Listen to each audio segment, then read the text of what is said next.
कुङ्कुमचन्दनलेपितलिङ्गं पङ्कजहारसुशोभितलिङ्गं सञ्चितपापविनाशनलिङ्गं तत्प्रणमामि सदा शिवलिङ्गम्।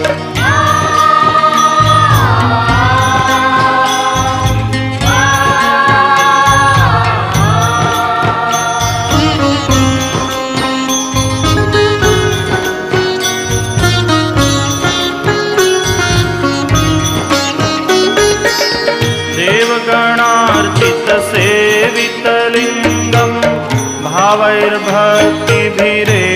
च लिङ्गं दिनकरकोटिप्रभाकरलिङ्गं तत्प्रणमामि सदा